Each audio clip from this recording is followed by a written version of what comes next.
Learning a new language, it's kind of like rewiring your brain, right? But it's also this super weird process, just full of these bizarre puzzles. And I bet you felt this one. Have you ever felt like you were actually getting worse at a language right before you got better? So let's dive in. Let's really uncover the secrets of how we actually pick up a second language. Okay, so it all starts with this one question that honestly trips up almost every single learner out there. Why is it that you can be crushing it, making amazing progress, and then, bam, suddenly you're making mistakes on stuff you knew you knew? It totally feels like you're going backwards. But what if I told you that getting worse is actually a sign that you're getting better? Wild, right?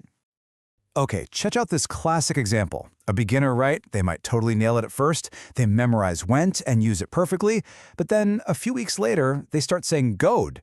And you're thinking, wait, that's a step backward. But it's not. This is something researchers call U-shaped development. That mistake, goed, is actually this amazing sign that their brain has switched gears. It's not just memorizing words anymore. It's trying to figure out the rules, the system. Like, oh, to make something past tense, I just add ed. All right, here's another puzzle for you. Just listen to this. Who do you want to invite? Sounds totally normal, right? We say it all the time.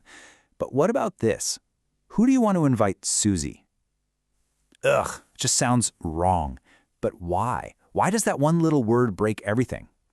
Well, it turns out there's this secret, invisible grammatical rule at play, a kind of placeholder that blocks wanna from connecting. It's just a fascinating peek behind the curtain, showing us that language is this incredibly complex operating system running in the background, not just a list of words we've memorized. So the big question is, how on earth do our brains handle a system that complex? The journey to figure that out is, well, it's kind of like a detective story. And for a long, long time, the number one suspect, the leading theory, was actually surprisingly simple. Yeah. Back in the 50s and 60s, the big idea was something called behaviorism. People basically thought we learn language like a parrot. You hear a phrase, you mimic it. You get it right, you get a cracker. Or, a good grade. It was all about imitation, practice, reinforcement. The whole practice makes perfect idea. And hey, on the surface, it kind of makes sense, right? But there was a massive hole in this parrot theory. A good-sized hole, you could say. Think about it. If we only learn by imitating what we hear, where in the world does a word like good come from? I mean, no native English speaker is running around saying, I good to the store. This isn't imitation. This is creation.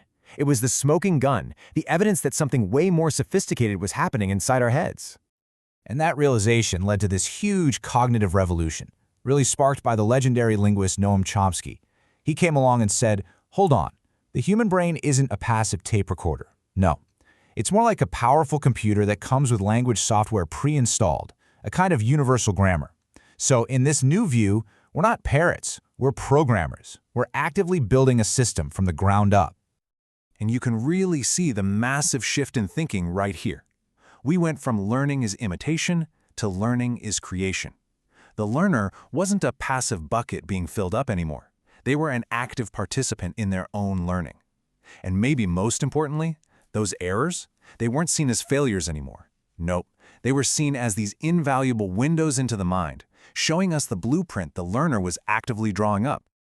Okay, so this new focus on what's happening inside the learner's head, that led to the next huge breakthrough, a concept that really just changed the entire game when it comes to understanding how we learn a second language.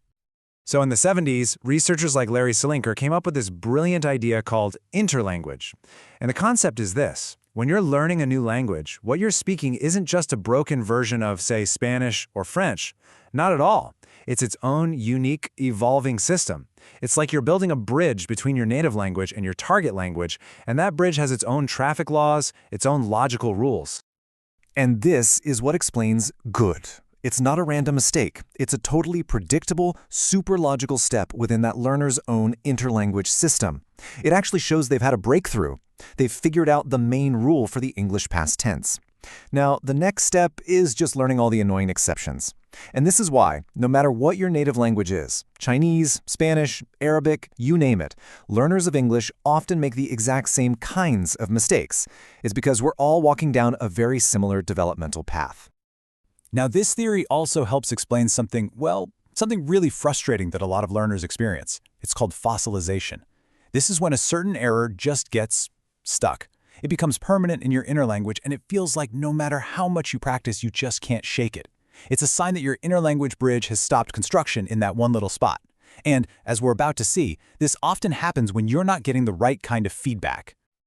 Okay, so let's recap. We've figured out that the learner is an active programmer, not a parrot, and they're building this unique system called an inner language.